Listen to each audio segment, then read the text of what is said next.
So one more question, and it's pretty connected to the previous conversation around boundaries, but how can founders and leaders avoid hyperfatigue? And an interesting data point that Gallup released in their recent state of the workplace is that for the first time ever, managers are more stressed and less engaged than the overall workforce. And this is a major problem. Like if your managers are not engaged, if they're feeling burnt out, this is going to trickle down to your workforce. If you look at the data behind quiet quitting, if you look at a lot of the trends where people feel like people just don't want to work, you can't keep your best employees, there is nothing more impactful than the relationship with that direct manager. So if the founder and the manager is experiencing hyperfatigue, which is a new term that's being used, it's going to be impossible for them to be at their best. I have a friend on Twitter, Lex Friedman, who once tweeted that taking 2 days for vacation is not going to kill your company or your team, but burnout will. And I think it's really important for us to remember this. Like taking a couple of days off is not going to be the end all for your company. It's not going to be the thing that causes you to close the doors and for things to go to ruin. I think sometimes we feel like we're more important than we actually are, and we forget that people can problem solve, that people can take care of things while we're out. And there are actually a lot of benefits to stepping out because you're going to start seeing where some of the gaps in the systems of your organization are, which will allow you to come in and pay some attention there. So there are a lot of benefits to stepping away. But the thing that will kill your organization is burnout. If you as a founder or as a manager are burnt out, you're not going to be at your best. You're going to be stressed. You're going to be less emotionally intelligent. You're going to be less likely to want to continue.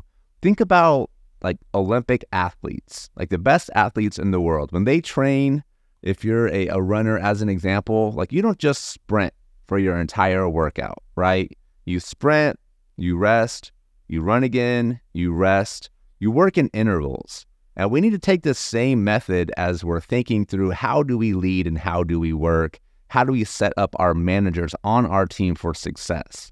What are we doing to actually encourage people to disconnect entirely and enjoy time away, enjoy the things that fill them up? Because if you're spending your weekend or you're encouraged to take vacations doing the things that you love and you're passionate about, you're going to bring a much better energy into that workplace.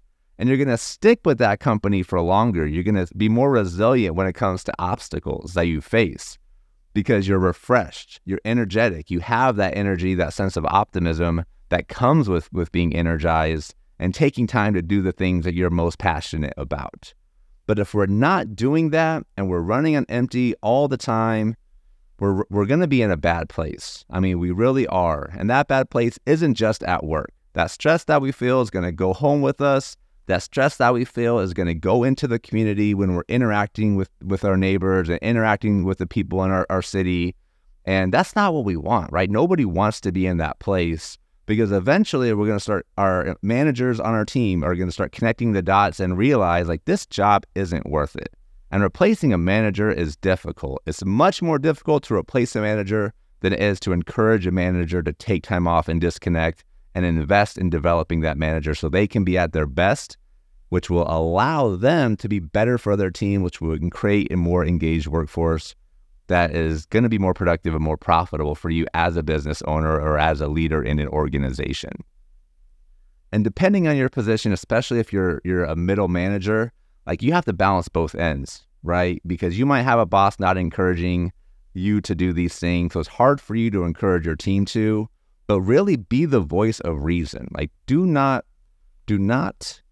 downplay the impact of your voice, right? Be the voice at the table, encouraging people to have perspective and reminding the people on your team that people have lives, that we want to make sure we're encouraging good work-life balance and that we're encouraging people that to do the right things and, be that voice of reason. And a lot of it can start with having conversations around things like vacation time. And if you know that there's a certain cycle that your company has, encouraging people to use that vacation time so they don't lose that benefit.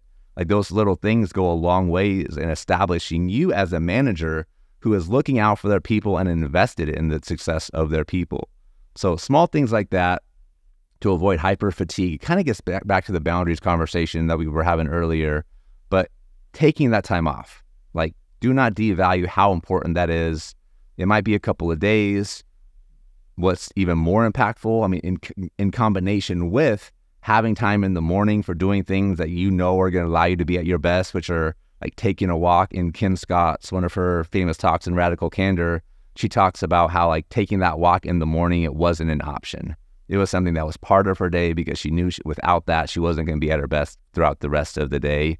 So don't make things that allow you to be at your best optional, because you are not optional. You're important. You're a big deal. Make time and space for that. Make time and space to disconnect. Make time and space for the things that you love, the things that you're passionate about, the things that make you smile, the things that light you up. Like make more time for that, because when you do, you'll be better at work. You'll live a more, like, life's short. You'll live a more fulfilled life. So that's why we work usually. But also you'll be better at work as a result of it as well. So you win on both sides. That's a big deal. So I appreciate you. If you have other questions that you'd like me to address on a podcast or in the Leaders Lens newsletters, send me an email, jacob@workweek.com or leaderslens@workweek.com. Either way, I'm here to support. I just feel so grateful. I get to connect with so many amazing people every single week through the podcast and through the newsletter.